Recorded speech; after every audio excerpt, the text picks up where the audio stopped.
مذاکرات کا جو اس وقت تھوڑا شور چلا تھا، کچھ امکانات تھے، کچھ اور لوگ بھی ایکٹیو تھے فواد چودھری صاحب سمیت، تو لگتا یہ ہے کہ کچھ اس میں ہمیں پروگریس دکھائی نہیں دے رہی اب؟ جی بہت شکریہ. مجھے اگر آپ 2-3 منٹ دیں تو میں پورا کیس آپ کے سامنے رکھ دیتا ہوں، تھوڑا بڑی آسانی ہو جائے گی. آدھا کر لیں. 2 منٹ چلیں کر لیں.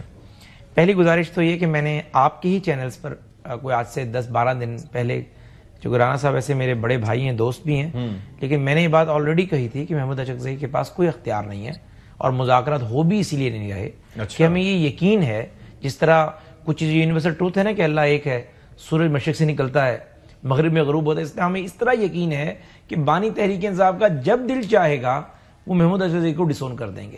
اگر مذاکرات کی نیت ہوتی تو وہ چیئرمین بیرسٹر گوہر کو نومینیٹ کرتے اپنے آفیشیل ہینڈل. دوسرے لفظوں میں آپ یہ اعتراف کر رہے ہیں کہ پی ٹی آئی میں سارا اختیار صرف بانی پی ٹی آئی کے پاس ہے. ایگزیکٹلی اسی وجہ سے ظاہر ہے ہم نے اس یعنی بے فیض یا بے فائدہ قسم کی پریکٹس میں ہم انگیج نہیں ہوئے کہ 2 مہینے ہم بات چیت کرتے رہتے. اینڈ پہ بانی تحریک انصاف کو اگر یہ لگتا ہے کہ میرا نیریٹو خراب ہو رہا ہے اور مرو اور ماردو کی پالیسی کی جو ہے وہ جو میں ٹو کرتا ہوں اور اس ٹو کرنے کی وجہ سے یہ کلٹ موجود ہے اور میرا کلٹ ختم ہونے جا رہا ہے، تو فوراً کہیں گے جی محمود اچکزئی تمہیں جماعت کا ہے ہی نہیں، میں تو مذاکرات کی بات ہی نہیں کی. اب میں آپ کو کچھ بیک گراؤنڈ بتا رہا ہوں. پہلی بات تو یہ ہے کہ تحریک انصاف کے جتنے بھی رہنما ہیں جو تذبذب کا بھی شکار ہیں، بانی تحریک انصاف جب بھی ان سے ملے ہیں جیل میں، انہوں نے ایک ہی بات کی کہ ہم نے مذاکرات نہیں کرنے، کیونکہ انہیں اس بات کا یقین ہے کہ مذاکرات میں نے سیاسی لوگوں سے ہی کرنے ہیں. اور ان کے ساتھ اگر میں میز پر بیٹھ گیا تو اگر نون لیگ اپنی 5 غلطیوں پہ معذرت کرنے پہ تیار ہوگی، 4 غلطیوں پہ پارٹی تیار ہوگی، 2 تو میری بھی کوئی غلطیاں ہوں گی. اور جب میں نے سیاسی لوگوں کے سامنے اپنی غلطیوں کا اعتراف کر لیا تو میرا ایبسولوٹلی ناٹ کا نیریٹو، چور کا نیریٹو، میر جعفر اور میر صادق کا نیریٹو وہ سارا ختم ہو جائے گا. بانی تحریک انصاف خود بھی شدید کنفیوز ہے کہ اگر مذاکرات کرتا ہوں تو پاپولیرٹی ختم ہوتی ہے، مذاکرات نہیں کرتا تو جماعت ختم ہوتی ہے.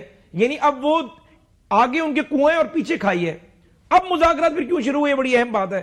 ہوا یہ کہ جیل میں جب انہیں سزا سنائی گئی، بشرا بی بی کا وکیل جلدی پہنچ گیا، بانی تحریک انصاف کا وکیل کو 10 منٹ لیٹ ہو گیا. اس کے بعد جو بھی وجہ تھی، بانی تحریک انصاف نے باقاعدہ رپورٹ ہوا ہے BBC میں، ان کے وکیل نے بھی کہا کہ وہ شوق میں چلے گئے. وہ شوق میں چلے گئے، اگلی بات نہیں بتا رہے، وہ شوق میں چلے گئے اور اس کے بعد ان کی باڈی لینگویج اتنی کمزور ہو گئی کہ انہوں نے اپنی دونوں وکیلوں کو تاکید کر کے بھیجا کہ باہر جا کر بتاؤ کہ اگر مذاکرات ہو سکتے ہیں، کوئی بات ہو سکتی ہے تو مذاکرات کی بات چلاؤ. اسی لیے بیرسٹر گوہر نے، اسی لیے محمود اچکزئی نے مذاکرات کا اعلامیہ جاری کیا اور پی ایم نے اس کو انڈورس کیا.